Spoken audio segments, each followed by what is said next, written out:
Y por eso está con nosotros Javier Díaz desde Colombia, es el presidente de la Asociación Nacional de Comercio Exterior ANALDEX. Gracias por estar aquí. Muchas gracias por la invitación. ¿Cómo han sido estos días para los exportadores colombianos, sobre todo porque estamos hablando de un socio comercial que había sido un aliado histórico para Colombia y ahora le está imponiendo este arancel mínimo del 10%? Pues a ver, esta situación ha generado mucha incertidumbre.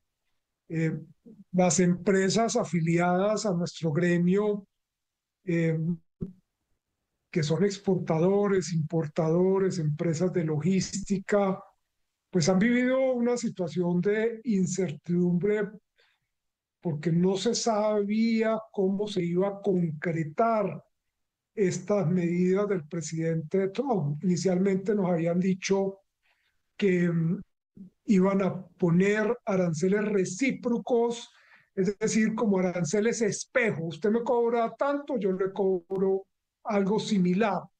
Y nosotros estábamos tranquilos porque no tenemos arancel para los Estados Unidos. Con base en el TLC, el arancel es cero. Entonces dijimos, pues nosotros, si nos ponen un espejo, es cero. Sin embargo, después conocimos un documento del USTR donde tomaban el IVA nuestro, que es del 19%, y lo arancelizaban y les daba como un 8%. Pero después nos dijeron, no, pero ustedes tienen superávit en favor de los Estados Unidos en la balanza comercial. Entonces, no figuran dentro de los países a los cuales se les va a aplicar arancel. Posteriormente salió el presidente Trump y dijo, no, no, no, es que va a ser para todos. Y entonces ahí sí quedamos confundidos. Hasta que el miércoles conocimos, sí, evidentemente un arancel general del 10 para todos los países. Y entonces uno dice, pues ahí quedó en igualdad de condiciones. Si esa es la base similar para todos, pues todos quedamos en la misma condición a un nivel ahora diferente. Sin embargo, México y Canadá no tienen esos aranceles. Van a tener aranceles sobre los vehículos, pero no tienen el arancel general del 10. Porque si usted recuerda, después del 26 de enero, Trump amenazó a Canadá y a México con un arancel del 25%. Y ellos reaccionaron, se sentaron a negociar, incluso porque Trump les dijo, mire que Colombia, yo le iba a poner un arancel y negoció, y llegamos a un acuerdo. Venga, negociamos.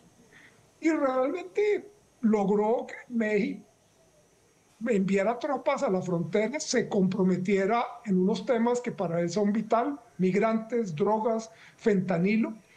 E igual ocurrió con Canadá y se suspendieron esos aranceles y ahora en esta decisión de respetar esa suspensión. Entonces, el tema para nosotros es que muchos productos agrícolas colombianos que van a los Estados Unidos compiten con México. Y México en esos productos agrícolas tiene cero de arancel.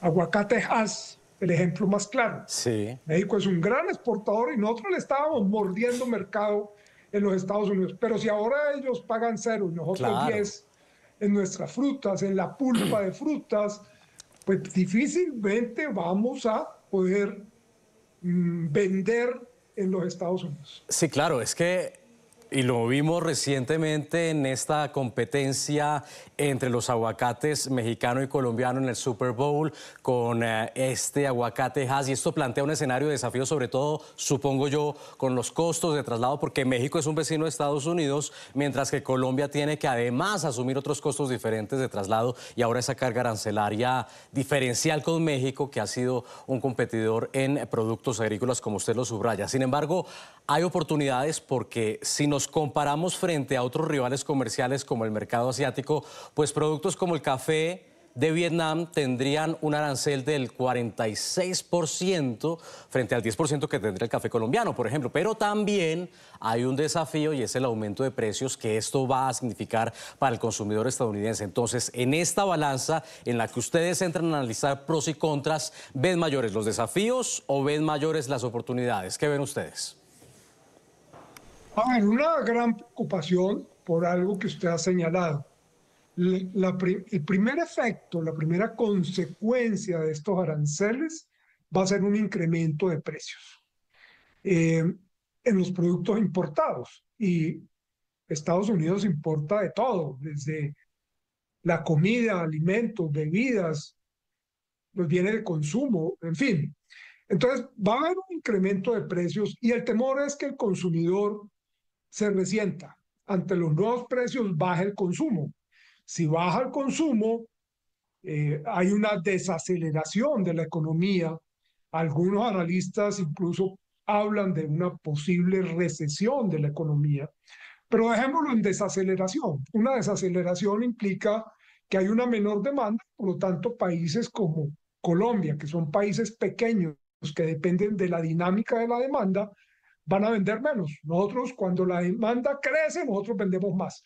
Cuando la demanda cae, nosotros vendemos menos. Entonces, el temor es que una caída de la demanda en los Estados Unidos, como consecuencia de los altos precios, signifique menores exportaciones para nosotros y eso significa menor crecimiento en Colombia, menor empleo en Colombia. Sí, muy bien traducido, le agradecemos por eso. Usted además me lo admite de alguna manera, estos aranceles tomó a los colombianos y a muchos latinoamericanos, como se dice vulgarmente, con los pantalones abajo, pero ¿usted cree que esto rompe las reglas del comercio internacional? Porque uno podría entender ese argumento de Estados Unidos de, bueno, si ustedes me imponen a mí aranceles, ¿por qué yo no les voy a imponer aranceles de vuelta?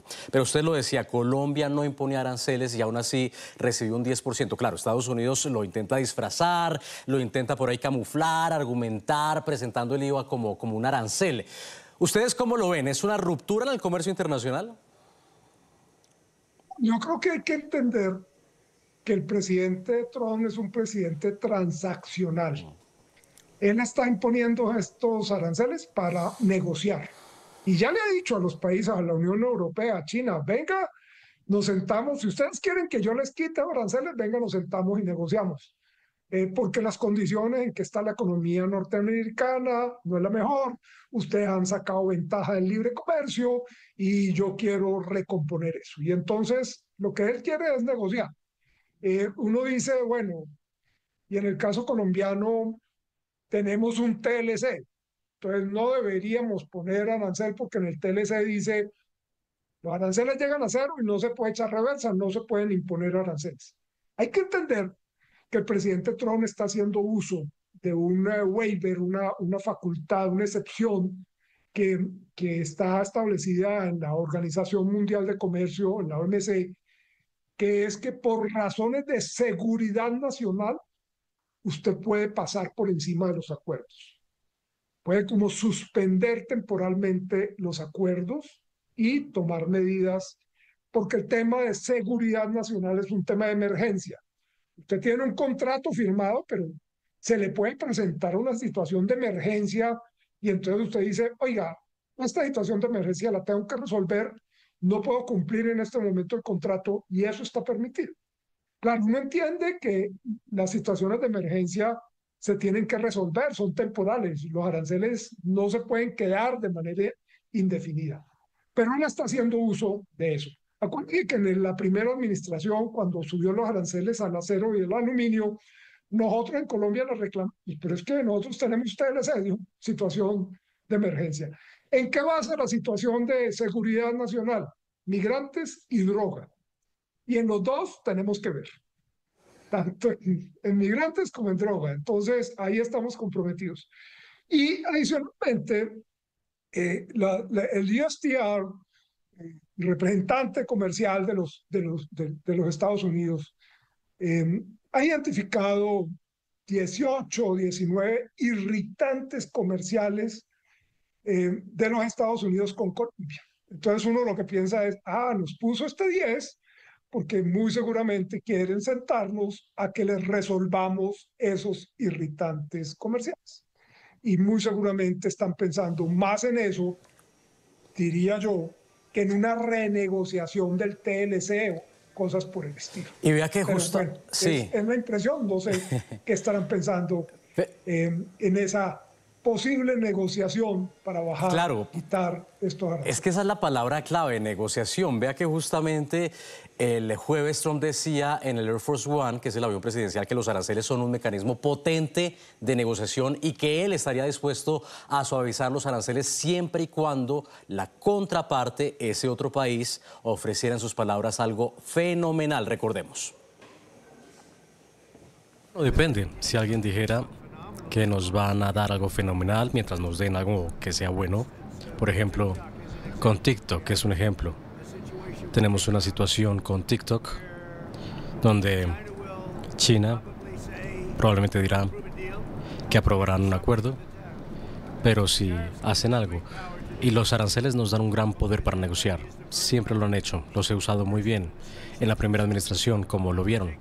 Pero ahora lo estamos llevando a un nuevo nivel, porque es una situación mundial. En ese sentido que usted plantea con esos ítems, con eso que ha identificado Estados Unidos que no le gusta de las prácticas comerciales de cada país, en este caso de Colombia, veía yo en el documento que no le gusta la democracia, no le gusta el papeleo, que no le gusta las regulaciones sanitarias, no le gustan las regulaciones fitosanitarias. ¿Qué fenomenal le podría entonces ofrecer Colombia? Yo creo que ahí hay unos temas, por ejemplo, aquí en el gobierno se estaba hablando de la posibilidad de iniciar una, un estudio para poner un antidumping al maíz. Nosotros somos el tercer comprador de maíz de los Estados Unidos. Entonces, él quiere, muy seguramente, no me abran esa investigación, no me pongan nada. El tema de la leche, hay un antidumping a la leche en polvo. El tema de la chatarrización, que salió de el último paro de los transportadores. Si usted quiere meter un carro nuevo al servicio, tiene que sacar uno antiguo. Entonces, ese uno a uno a ellos no les gusta. El tema de que no hay eh, factura electrónica en el tema aduanero, en fin, una serie de cosas.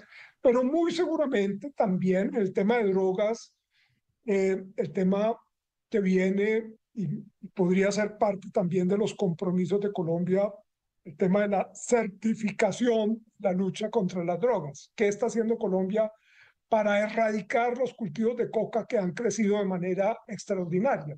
¿A qué se compromete Colombia en esa materia? Si lo que hemos dicho es no vamos a fumigar, no vamos a erradicar, no, entonces muy seguramente un compromiso en esa materia sería algo que ellos estarían buscando.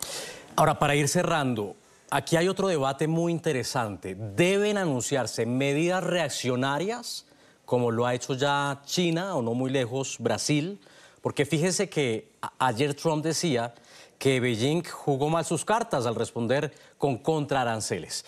Y en estos días el secretario de Comercio de Estados Unidos llamó a los países simplemente a no responder a los aranceles de Trump, a aguantarse estas medidas, algo que en realidad sonó quizá también para algunos más a una amenaza, porque la respuesta, decían desde Washington, podría ser mayor. Entonces, ¿qué es lo que se debe hacer? ¿Responder con contraaranceles como lo hizo Petro en enero o simplemente entrar a negociar?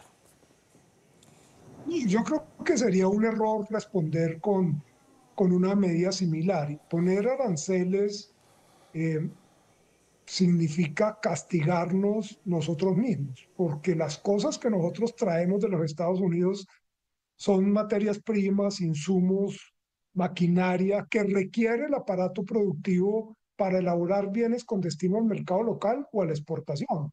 Y si yo le pongo un arancel, estoy encareciendo ese producto. Le pongo el ejemplo más sencillo, maíz amarillo. Nosotros somos grandes consumidores de el maíz amarillo de los Estados Unidos. ¿Le subimos el arancel a los Estados Unidos al maíz amarillo? Sí, le duele. Y claro que le duele. Pero ¿cuál es la consecuencia? Que el concentrado para alimentar las gallinas es más costoso. Entonces subimos el precio de los huevos, subimos el precio del pollo, subimos el precio de la carne de cerdo, castigamos a la población más pobre colombiana que tiene en el huevo la proteína animal barata que puede consumir. Eh, sería absurdo. Entonces creo que Colombia debe buscar cómo revalorizar, revitalizar el multilateralismo, la OMC. Nosotras economías pequeñas nos interesa que las diferencias comerciales, que los irritantes comerciales se definan en derecho, jurídicamente, y para eso está la OMC, no por la fuerza. Nosotros no tenemos la capacidad de enfrentar una economía como la de Estados Unidos. La Organización Mundial del Comercio, que en todo caso pues está viendo esto desde la barrera. Javier Díaz, presidente de la Asociación Nacional de Comercio Exterior, ANALDEX, desde Colombia. Gracias por conversar con nosotros estos minutos. Ustedes muy amables.